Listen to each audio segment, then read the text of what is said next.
God aften og velkommen. Jeg vil kort lige rende igennem vinene, som I skal smage i aften. Første vin starter vi her med en Bourgogne Blanc fra Jacques Bavard, som har til huse i Puligny-Montrachet. Han er en producent, som producerer vine med passion, kraft og saft og et rigtig godt fad. Her får I hans Bourgogne Blanc, og druerne de står på marker, der ligger mellem Puligny og Marceau på det flade stykke, som ikke er som er uden for appellationen. Det vil sige, det er en Grand Ordinaire i årgang 22. Herefter skal I en tur til Saint-Véran. Vi skal helt ned til Mâcon.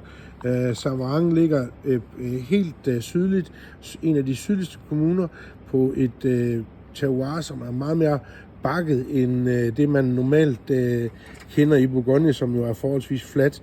Det kan I nærmest se på etiketterne her, og faktisk lige nøjagtigt der står marken her Côte Rôtie, og Côte Rôtie, det betyder jo, det er altså den stigte mark, og det er fordi den står i ret sol direkte. Det er det årgang 20, så den har et år på banen, men en rigtig flot vin, der faktisk i årgang 22 i den seneste Bourgogne-rapport har kommet mellem de 15 bedste køb i Bourgogne til prisen.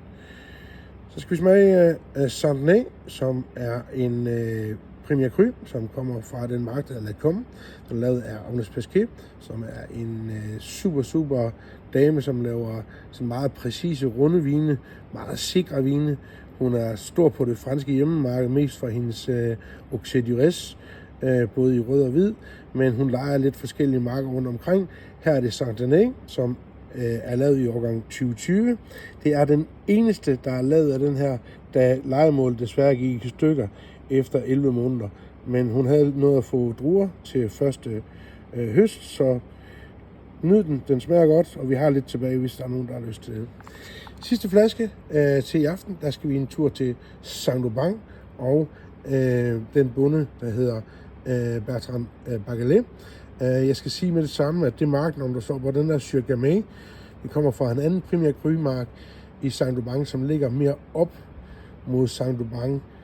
Den her Henri-Émilie, som I får, den ligger fuldstændig klods op af Les Montrachet. Og det er et flot glas vin, en rigtig god terroir.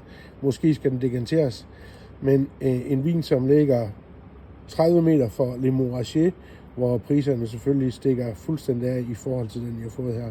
En flot producent, som I har fået en rigtig skarp pris på. Vi er stoppet med ham, nemlig fordi, at han er begyndt at arbejde sammen med Erik Sørensen Vin, som har budt prismæssigt over på hans vin i forhold til det, vi har. Og det er jo kun for at også lige understrege, at vi jo handler helt ind hos bønderne til den rigtige pris, og når de laver det nummer, så stopper vi.